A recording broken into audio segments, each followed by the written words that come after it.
I mean, I think about myself growing up, even with all of the books that I read, I could count on like one hand how many of them had like a Black protagonist or even just had a protagonist of color. It was very low. After George Floyd's murder, I took a week off of work and decided to just really be involved in community, whether that was like getting supplies and bringing it to different places, or my friends and I would go to cleanups and stuff like that. When I got back to work, I was just kind of looking around for like, okay, what can I keep doing, while I'm still back at my regular job? And one of the things that I was looking at was like, okay, well, I can, read up on different things that will either feel affirming to me or just help me to be more educated. And I really wanted to get books from a Black-owned bookstore. And the closest one was Semicolon, all the way in Chicago. I just was thinking about it and I was like, there's no Black-owned bookstores in Minnesota, and I just tweeted about it. People just ran with it. They were like, absolutely, this is what you should be doing. What can we do to help you? I do bookkeeping, or lawyers were coming to me and being like, we'll help you set up everything you need for the business. I was like, okay, wait, maybe I can actually do this? Maybe this isn't like some dream that I can only do once I'm like 60 years old and like retired, and it's like my cute little bookstore that I'm doing. I'm like, I could do this right now.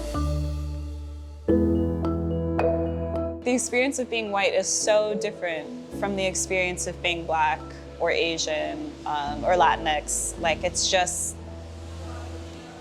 it does a disservice to youth, especially, to only be able to read books that never show you. I think when every single story that you read and every single story that you see doesn't have Black people in it, you start to internalize this idea that like Black people can't do things. You don't have the imagination to envision Black people in the future, Black people in sci-fi, Black people as president, or as villains, or anything if you never see it. I really, really, really think that it's important that Black kids especially see themselves doing everything, like everything. Books about them being astronauts or just regular people is just really important to me, because I didn't have that. And I know a lot of people who didn't have that either.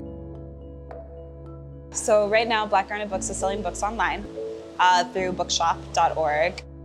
The next step that I'm taking in about a month or so, probably less than that, is gonna be a temporary shop. That's gonna be going for 6 months, and during that time is when I'm gonna be finalizing a permanent location.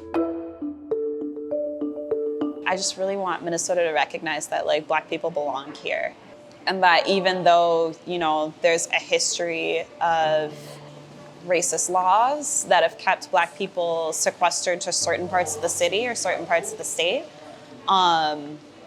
whether it's just the way that we've been excluded from a lot of spaces, that we're still here and we belong here. And if we have to carve out our own spaces, then we'll do that. For me, it's just so important that parents or teachers or young people themselves can come in and know that they're gonna find books that show a different experience than the majority of publishing gives to young people. There are a lot of stories that already exist about Black people that get buried, either because the publishing industry doesn't believe in their ability to sell, or just because they don't get the same attention that white stories do. And also I think that there's a lot of stories to come that are going to need support and that are going to really need the kind of backing that white authors get, that I think that Black Garnet Books can provide, and that I'm hoping it can provide. And so it's really just important to me that no one else feels like that. If my bookstore can help people find stories about themselves, then I really want to do that.